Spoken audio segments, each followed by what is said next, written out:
unwilling to pay, let them eat semen cake. So, I'm a 17-year-old web dev who can make basic websites and stuff to earn money for video games. The job's pretty easy for the pay. I get picked up by some local bakery so people could pre-order cakes and stuff online. Took a few hours to puke out a functional back end and a day to make it all pretty. Thanks Bootstrap. I had agreed for 700 rupees. Basically $10. Which is insanely cheap even for India. But all I need is video game money, so I'm good with that. When I'm done with the job, they needed to purchase the domains and a server. Which I explicitly told them, you pay me 10. And use another 10 to buy a domain and 5 to rent servers. Total is $25. They give me $15 so I could set their stuff up. Once the website was fully operational, I asked for my money.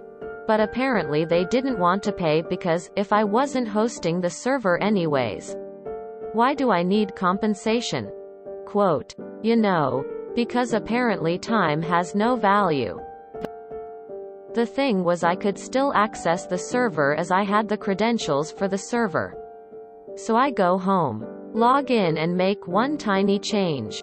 The way the website works is that there's a customer page which shows you your orders and there's a page for the store owners to see orders, payments, etc. Here's what I did. Added a small inconspicuous, may contain semen, warning in all product details.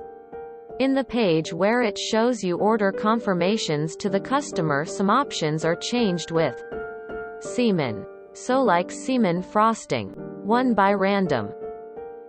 The website went down in about a week and they're back selling on Facebook lol. Guessing someone complained or something. When I read the title I assumed you deliver a cake to be eaten. Vis the help shit pie style. But this is a lot more palatable. Well done. This is way better than I was expecting. This is hilarious and it really serves them right. Good for you. Unfortunately probably not pro because you didn't get anything and they were mildly inconvenienced. For the future, try to get something like this in writing, i.e. legal contract, because the people who aren't going to pay you for your work will have less recourse to not pay you. Also think better of yourself. A website is worth more in dev time than $10. Now how am I supposed to order my Xmas semen cake? This is hilarious. They didn't even attempt to call you and fix it? They really didn't want to pay you. Apparently. I have to wonder if, before it went down, they got any orders because of the semen content. This is more our petty revenge. Advice from a much older person who was a contractor for many years. If you charge peanuts, they'll think the work is only worth peanuts and will treat you accordingly. Charge your customers market rates. They'll respect you and your work far more. And it seems counterintuitive, but you'll find far fewer of them trying to stiff you like this. Because they won't perceive you as someone who is so naive that he can't charge properly.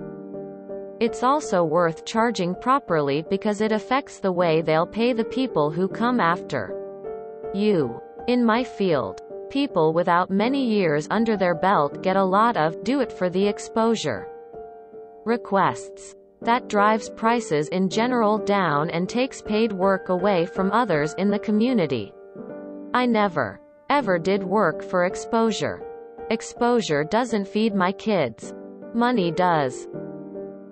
Good luck with your career. Not pro. This just caused minor inconvenience to them. Maybe you could have reduced price of all products to 1 rupee. 0.013 United States dollars.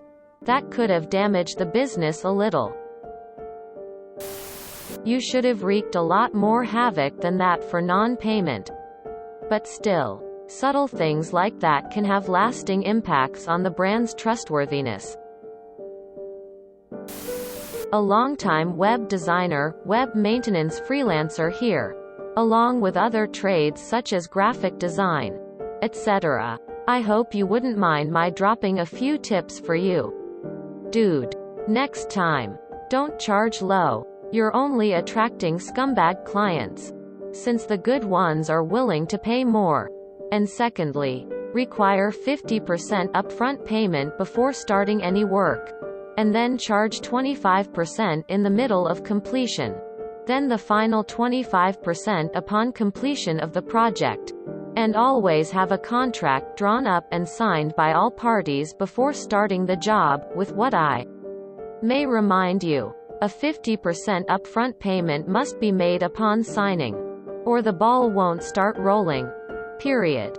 Dude. You could afford a PS5 and many games from one project if you charge the usual fee that we web designers charge.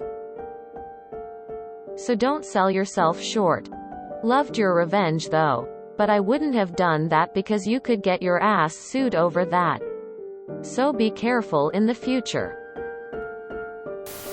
Freelancer life. Fellow Indian here. Perhaps that's the reason all freelancers ask to pay money in advance for their work.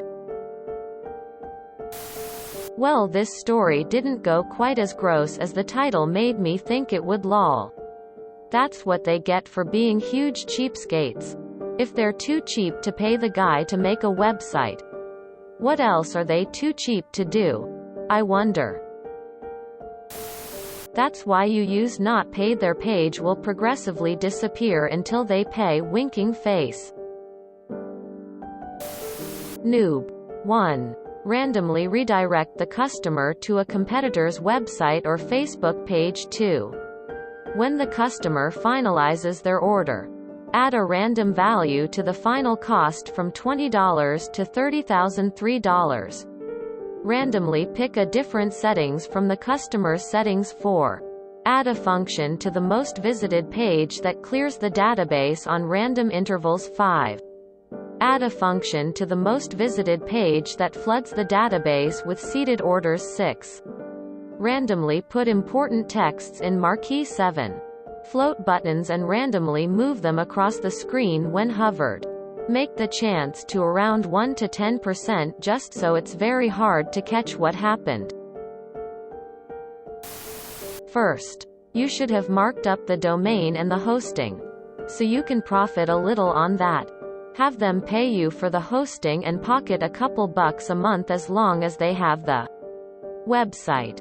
When they didn't pay, you should have disabled their login credentials and taken down the website, and maybe even put a "site closed due to non-payment" message up instead of their homepage. I had to do this to a client once who was ignoring my calls and owed me around $1,000. I got my money quickly, and he got his website back. Best one I read all day. You created the backend to an e-commerce website in a few hours. How? Stop working for so cheap. I always like a good redirect to a competitor's business.